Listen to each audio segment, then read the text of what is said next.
안녕하세요. 혼자서 딸 하나를 키우고 있는 30대 중반의 여성입니다. 남편과 이혼한 지 벌써 반년이 넘었네요. 이제는 좀 괜찮아진 것 같다가도 한 번씩 속에서 우라가 치밀어 올라옵니다. 그럴 때면 이불 속에 들어가 숨죽여 펑펑 울기도 하고 뒷산에 올라 소리를 지르기도 했는데 오늘은 한번 일기처럼 적어보려고요. 남편이 저에게 프로포즈를 할 당시에 저를 다른 이름으로 부른 적이 있어요. 그때 너무 수치스럽고 속상한 마음에 결혼이고 뭐고 필요 없다고 다 뒤집어 엎어버리자고까지 했습니다. 남편이 저에게 프로포즈를 하려고 참고했던 영화의 주인공 이름과 헷갈렸다며 울며 빌며 변명을 했지만 저는 받아주지 않았어요. 정말 손이 발이 되도록 빌면서 일주일 내내 저희 집까지 찾아오는 모습에 저도 그렇지만 저희 부모님마저도 저렇게 진심인 사람인데 오해를 푸는 게 좋지 않겠냐 해주셔서 저도 남편을 용서하고 믿어줬거든요. 그런데 이런 더러운 꿍꿍이가 있을 거라고는 상상도 하지 못했습니다. 여자로서 결혼식에 대한 환상도 있었고 친정 부모님 역시 하나뿐인 딸의 결혼식을 위해 많은 것을 해주고 싶어 하셨지만 시부모님께서는 예전에 사업에 실패하신 이후로 지인분들과 사이가 좋지 못하시다며 가까운 친지들만 불러 작은 결혼식을 했으면 좋겠다고 하셨습니다. 대신 신혼집은 시댁에서 마련해줬어요. 지은 지 얼마 안 돼 보이는 작은 빌라였는데 안에는 이미 가전제품과 가구까지 다 갖춰져 있었습니다. 한마디로 몸만 들어가서 살면 되는 상황이었습니다. 시댁에서 이 정도로 배려를 해주시니 저희 집에서도 결혼식에 대해서 어느 정도 양보를 하는 쪽으로 결론이 났었어요. 결혼하고 얼마 지나지 않아 저는 임신을 했습니다. 예정보다 빠른 임신이라 놀라기는 했지만 기쁜 마음이 더 컸지요. 임신 사실을 확인하고 얼마 뒤 저의 임신을 축하하기 위해 아주버님네 부부와 신혼의 부부까지 온 가족이 시댁에 모여 함께 점심을 먹게 되었습니다. 엄연히 서열상 제가 막내이다 보니 아무리 시어머니께서 가만히 있으라고 하셔도 마음이 편치가 않더라고요. 그런 부담감 때문인지 점심을 먹고 얼마 지나지 않아 속이 점점 불편해졌습니다. 어떻게든 시댁 화장실에서 토하는 상황은 피하고 싶었기에 저는 조심스레 작은 방으로 들어갔습니다. 잠깐 누워서 쉬려는 생각이었어요. 방에 선풍기도 없고 갑갑해서 창문을 아주 살짝 열어놓고 한쪽에 누워있었는데 얼마 지나지 않아 두런두런 말소리가 들려오더라고요. 들어보니 신우와 남편의 목소리였습니다. 제대로 들리지는 않았지만 신우가 잘 보고 왔냐고 남편에게 묻더라고요. 앞으로는 어떻게 할 거냐는 질문도 했고요. 남편은 얼마 전에 만났는데 잘 크고 있더라며 자기도 머리가 아프다고 하더라고요. 도대체 무슨 이야기인지 종잡을 수가 없어서 귀를 기울이려던 순간 시어머니가 방에 들어오셨습니다. 두 사람의 대화는 그렇게 끝이 났고요. 시간이 흘러 저는 딸을 출산했습니다. 정확히 말하면 조산이었어요. 원래도 몸이 약한 편이었는데 임신을 하면서 체력이 심하게 떨어졌거든요. 결국 회사에서 회의를 하던 도중 기절을 했고 그대로 응급실에 실려가 조산을 하고 말았습니다. 그래도 다행히 건강한 딸아이가 태어났고 모든 가족으로부터 넘치는 축하를 받았어요. 고생과 시련은 끝났고 이제 남편과 딸, 우리 셋의 행복한 인생 이막이 시작되었다고 믿었습니다. 정말이지 그때만 해도 제가 이런 사연의 주인공이 될 줄은 상상도 못했네요. 딸이 막 또를 지났을 때의 일입니다. 워낙에 술이 약한 사람이라 회식도 잘 안 가고 친구들하고 술자리도 잘 안 갖는 사람인데 그날만큼은 무슨 일 때문인지 잔뜩 술에 취해서 집에 들어왔더라고요. 몸도 제대로 못 가누는 남편을 간신히 소파에 눕히고 옷을 갈아입히다가 남편의 지갑을 우연히 보게 되었습니다. 현금은 얼마나 가지고 다니나 궁금하기도 했고 별다른 뜻은 없었어요. 지갑에는 사귈 때 주었던 제 증명사진이 여전히 들어있더군요. 딸 돌잔치 때 셋이 찍은 사진으로 바꿔 끼워 놓아야겠다 싶어서 제 증명사진을 꺼냈습니다. 그런데 제 증명사진 뒤에 어떤 아기 사진이 있더라고요. 남편과 꼭 빼닮은 아기였지만 남편이라고 생각하기엔 요즘 사진이었어요. 뭔가 쎄한 기분이 들었지만 술에 취해 잠든 남편에게 물어볼 수가 없어서 다음날 물어봐야겠다 생각하고 기다렸습니다. 이튿날 숙취로 괴로워하는 남편에게 그 사진을 보여주며 누구냐고 물었습니다. 남편은 잠깐 당황한 듯 하더니 이내 저에게 시조카도 못 알아보냐고 하더군요. 신우에게는 8살 난 아들이 있는데 그 아이의 어렸을 때 사진이라는 거예요. 신우랑 남편이 많이 닮기는 했지만 신우 아들하고 남편은 별로 닮지 않았거든요. 하지만 남편은 계속해서 첫 조카라서 예뻐서 가지고 다녔을 뿐이라며 저더러 도대체 왜 남의 지갑을 뒤졌냐고 화를 내더라고요. 그렇게 화를 내는 남편의 모습이 낯설어서 아무 대꾸도 안 하고 있으니 혼자 씩씩거리다가 사진을 쓰레기통에 버리고는 출근한다며 아침도 안 먹고 집을 나가더라고요. 황당한 저는 잠깐 넋이 나간 기분이었지만 금세 정신을 차렸고 왠지 모를 찝찝함에 남편이 버린 사진을 쓰레기통에서 다시 꺼냈습니다. 며칠 뒤 시어머니의 생신을 축하하기 위해 온 식구가 모인 날이었습니다. 저는 시조카에게 문제의 그 사진을 보여주며 이거 너라는데 이런 사진 본 적 있냐고 물어봤어요. 시조카는 고개를 갸웃거리며 처음 보는 사진이라면서 자기가 이렇게 생겼었냐고 오히려 저에게 역으로 묻더라고요. 그러더니 홀랑 제 손에 있던 사진을 들고 신우한테 달려갔습니다. 고지어 부엌에 있던 신우가 깜짝 놀라는 표정을 짓더니 저에게 다가와서는 이 사진은 어디서 났냐고 물었습니다. 남편 지갑에서 찾았다니까 신우는 혼잣말처럼 미쳐서를 몇 번 되뇌이더니 이건 자기 아들 사진이 맞다며 자기가 가져간다고 하더군요. 본인 아들 사진이라는데 안 준다고 할 수도 없더라고요. 그리고 시간이 흘러 딸이 두돌이 되었을 때입니다. 저는 원래부터 하나만 낳아 잘 키우자는 주의였기에 둘째를 갖는 건 생각조차 해본 적이 없었어요. 그런데 남편이 어느 날 갑자기 입양 이야기를 꺼내더라고요. 외동으로 키우면 딸이 너무 외롭지 않겠냐는 둥, 이기적으로 자랄지도 모른다는 둥, 말도 안 되는 핑계를 대면서 저를 설득하려고 들었습니다. 저는 머리 검은 짐승은 거두는 게 아니라는 말도 모르냐면서 당연히 안 된다고 했습니다. 그러자 시어머니까지 나서선 너희가 돈이 없는 것도 아니고 불쌍한 애 걷어서 새로운 삶을 살게 해주면 얼마나 의미 있는 일이냐며 자꾸 입양하기를 강요하시더라고요.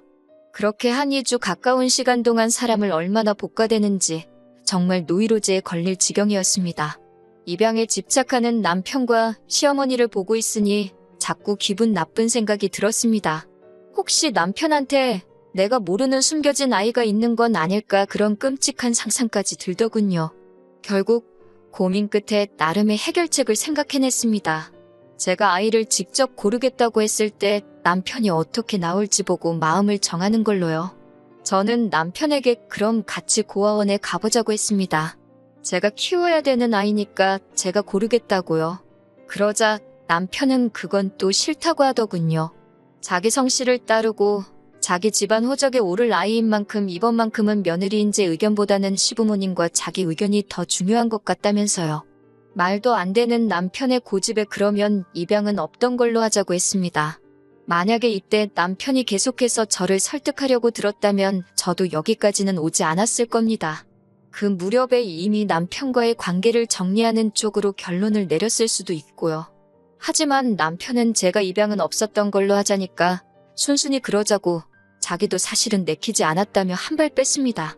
그런 남편의 모습에 저는 솔직히 안도감까지 느꼈습니다.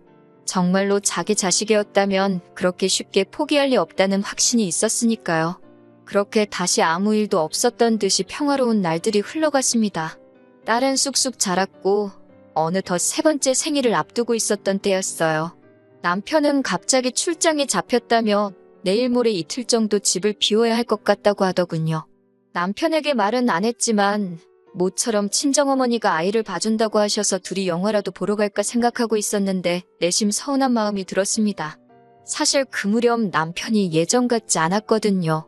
집에서 아이를 키우다 보니 신경을 쓰려고 해도 어느샌가 옷이 더럽혀져서 점점 후줄근하고 편한 복장을 하게 되더라고요. 그런 저를 보고 하루는 남편이 인상을 있는 대로 찡그리면서 너랑은 둘째는 못 갖겠다 이러는 거예요. 앞에서도 말씀드렸다시피 저는 둘째를 갖고 싶은 마음이 전혀 없었지만 남편이 뜬금없이 둘째 이야기를 꺼내기에 제가 왜? 라고 물었습니다. 그랬더니 제가 여자로 안 보인다며 혀를 차더라고요. 자존심이 너무 상했지만 수치스러워서 주변 사람들에겐 차마 말도 못하겠더라고요. 결국 속으로 참아내다가 친정어머니한테 이야기를 하니 당신이 손녀를 봐준다고 남편이랑 모처럼 오붓하게 좋은 시간을 보내보라고 하신 거였거든요. 그런데 남편이 출장을 간다고 하니 힘이 팍 셌지요. 저는 친정어머니한테 손녀 안 봐주셔도 될 것 같다며 출장 소식을 전했습니다. 그러자 친정어머니는 더 잘된 일 아니냐며 이참에 당신이 이틀이고 3일이고 봐줄 테니 출장을 따라가 보라고 하시더군요. 남편이 일하는 동안엔 호텔에서 쉬다가 저녁에는 둘이 좋은 시간 보내면 되는 거 아니냐고요. 듣고 보니 그럴듯한 계획 같았습니다. 그날 밤 퇴근한 남편을 살며시 떠봤습니다. 그런데 생각지 못한 남편의 반응에 저는 너무 충격을 받았습니다. 남편은 자기가 지금 놀러 가냐면서 한 푼이라도 더 벌어오려고 아둥바둥 사는데 무슨 속편한 소리냐고 고함을 치더라고요. 장모님도 생각이 있으신 거냐면서 한숨을 팍 내쉬는데 저 때문에 친정어머니가 사위한테 무시를 당한 것 같아서 죄송스럽고 속도 상하고 그랬어요. 그리고 이튿날 출장을 간다는 남편은 이상하리만치 기분이 좋아 보였습니다. 평소답지 않게 콧노래를 부르고 멋도 한껏 부리더라고요. 제가 지금 출장 가는 거 맞아? 놀러 가는 사람 같은데? 라며 의심스러운 눈빛을 보내자 남편은 즐거운 기분으로 일하려는데 왜 초를 치냐고 짜증스럽게 대꾸하더라고요. 저도 더는 남편이랑 말도 섞기 싫어서 마음대로 하라고 한마디 싸붙이곤 가던지 말던지 내버려뒀습니다. 남편이 출장을 간 그날 저녁이었습니다. 딸 얼굴이 붉게 달아올라 있었어요. 배고프다고 울 법도 한데 제대로 울지도 못하길래 손을 대보니 애가 불덩이처럼 뜨겁더라고요. 놀란 저는 남편에게 전화를 걸었지만 남편은 도통 전화를 받지 않았습니다. 저는 아이를 들쳐업고 맨발로 집을 나서 택시를 탔습니다. 맨발이었다는 것도 병원에 도착해서 알아챘을 만큼 정신이 하나도 없었어요. 조산으로 낳은 딸이었기 때문에 혹시 뭐라도 잘못됐을까봐 늘 노심초사하며 딸을 키우고 있었거든요. 다행히 병원에 도착해 수액을 맞추고 하니 열이 조금씩 떨어지더라고요. 어느 정도 위급한 상황을 넘기고 나서 저는 다시 한번 남편에게 전화를 걸려는 그때 남편으로부터 영상전화가 걸려왔습니다. 전화를 받으니 남편이 아니라 웬 남자아이가 화면에 나타나더군요. 황당해서 넌 누구냐고 물으니 아이도 놀랐는지 아빠를 외치더라고요. 곧 이어 낯익은 목소리가 전화기 너머로 들려왔습니다. 남편이었어요. 남편은 너무 자연스럽게 왜 그러냐며 아이에게 대꾸를 해주고 있었어요. 손이 덜덜 떨려서 금방이라도 핸드폰을 놓칠 것만 같았고 그 순간 어떤 여자가 제 남편에게 자기야 하고 부르더라고요. 곧 남편의 얼굴이 화면에 떴고 남편은 정말 크게 놀란 듯 전화를 끊어버렸습니다. 10분 정도 흘렀을까 남편에게 다시 전화가 걸려왔지만 저는 도저히 받을 용기가 나지 않았어요. 그리고 이틀 동안 출장으로 집을 비울 거라던 남편은 이튿날 아침 집에 돌아왔어요. 남편은 제 눈치를 살피더니 아무것도 안 물어보냐고 묻더라고요. 남편에게 지금 무엇을 물어본들 정직하게 대답해 줄 것 같지 않았기에 저는 남편을 한번 힐끗 바라보고는 아무 말도 하지 않았습니다. 철저하게 무시해버렸어요. 남편은 그런 저에게 애걸복걸을 하며 무슨 말이라도 해달라고 하길래 당신 애가 맞냐고 물었습니다. 지금부터 하나도 속이지 말고 사실대로 말하라고. 거기에 따라서 내 결론도 달라진다고요. 남편은 저와 만나기 1년 전에 사실혼 관계로 지내던 여자가 있었다고 해요. 하지만 시댁에서 워낙에 그 여자를 탐탁지 않아 해서 결국 혼인신고도 못한 상태로 살다가 그대로 헤어지게 되었답니다. 당시 여자 뱃속에는 이미 아이가 자라고 있었는데 남편에게 말을 해주지 않았대요. 그렇게 여자와 헤어지고 얼마 지나지 않아 저를 만나게 되었고 저에게 프로포즈를 하기 며칠 전 그 여자에게 연락이 와서 한번 만나게 되었답니다. 여자는 그때 아이를 데리고 나와 남편에게 당신 아이라고 말을 했고요. 남편은 믿을 수 없었기에 친자검사까지 했고 그 결과는 99.99% 일치였다고 했어요. 남편은 점점 차분한 목소리로 평정을 되찾아가며 저에게 하나씩 고백하고 있었습니다. 그런데 지금 그 여자가 재혼을 하고 싶다면서 지금까지 자기가 아이를 키웠으니 그 시간만큼 이번엔 남편더러 아이를 키우라고 했다는군요.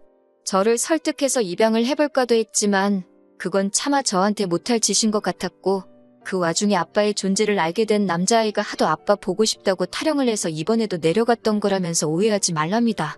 그 여자와는 더 이상 아무 사이도 아니라고요. 하지만 남편 말을 곧이곧대로 믿을 수는 없었지요. 저는 왜 처음부터 솔직하게 말하지 않았냐고 물었고 남편은 그랬다면 제가 자기와 결혼했겠냐면서 저를 포기할 수 없었답니다. 사실 남편의 말에 거짓이 있든 없든 더 이상 저는 관심이 없었어요. 마지막으로 혹시 당신 말고 시댁 식구들 모두 이 일을 알고 있냐고 물으니 묵묵부답이더군요. 모두가 한마음 한뜻으로 저를 바보 취급한 거나 마찬가지라고 제가 울분을 토하니 다들 저에게 상처를 주기 싫어서 그런 거랍니다. 그러면서 저더러 원한다면 다신 그 여자도 아이도 만나지 않겠다며 한 번만 용서해주면 안 되겠냐고 하더군요. 저는 당분간 친정에 머물면서 생각할 시간을 갖겠다고 했습니다. 다행히 딸아이가 친정에 있었기 때문에 남편에게 악을 써가면서 화를 낼 수 있었네요. 친정에 도착하자마자 저는 짐을 내려놓고 바로 다시 강남으로 향했습니다. 그쪽에 일 잘하는 이혼 전문 변호사들이 많다고 들었기 때문이지요. 다행히 저와 상담을 진행해주신 변호사께서 이건 남편이 고의로 속였기 때문에 이혼이 아니라 혼인무효 소송을 해야 한다고 하더군요. 제가 이길 가능성이 상당히 높고 위자료도 받을 수 있으며 양육권도 가져오자고 희망을 주셨습니다. 다행히 저는 친구나 가족들과 주고받은 이야기를 잘 지우는 편이 아니에요. 핸드폰을 뒤져보니 사귈 때부터 자기가 혼자임을 강조한 남편의 문자 메시지부터 그 여자랑 주고받은 아들에 대한 양육 이야기까지 증거가 수두룩 빽빽이더군요. 덕분에 6개월 만에 남편과의 악연을 정리할 수 있었습니다. 게다가 딸에 대한 양육비와 별개로 위자료도 2,500을 받아낼 수 있었습니다. 딸아이가 혼인 외 출생아가 된 점은 가슴에 사무칠 만큼 속상했지만 딸도 언젠가는 이 엄마의 마음을 이해해주리라 믿는 수밖에 없었네요. 남편은 지금도 미안하다고 종종 사과의 뜻을 담은 장문의 문자를 보내오곤 합니다. 자기에게 영원한 사랑은 저 하나뿐이라면서 언제든 용서가 되면 돌아와 달라고요.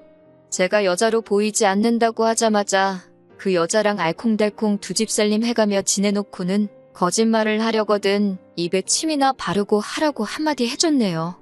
처음부터 자식이 있는 사실을 숨기고 제게 접근했으면서 결혼하고 나서 그 애까지 키워달라면 제가 좋다구나 키워줄 거라 생각했냐고. 마음 같아서는 그 여자고 당신이고 내 눈앞에서 머리채를 다 뽑아버려도 시원찮을 판인데 이 정도에서 끝내주는 걸 고마워하라고 한마디 했어요. 우리 딸아이 양육비 하루라도 늦게 보내주기만 해보라고. 내가 어떻게 나올지 궁금하면 한번 그렇게 해보라고 울음장을 놓으니 그제서야 그 입을 다물더군요. 나는 그 여자랑 다를 거라고. 내 배불러 낳은 자식 당신에게 보여줄 생각은 없다고 했습니다. 아이가 어느 정도 자라서 친부에 대해서 궁금하다 물으면 그때 가서 다시 생각해보겠다고요. 온 가족이 합심해서 저를 속여놓고선 이제와 진실을 알게 되었으니 어쩔 수 없다고 이해해달라는 건 너무 큰 욕심이지 않을까 싶네요. 입양하자는 말을 꺼냈을 때 검은 머리 짐승은 거두는 게 아니라고 제가 말했지만 검은 머리 짐승은 아이가 아니라 남편, 그리고 그 사실을 속인 시댁이 아닌가 싶네요. 그래도 마지막에 하고 싶은 말은 다 쏟아냈으니 속이라도 조금 후련합니다.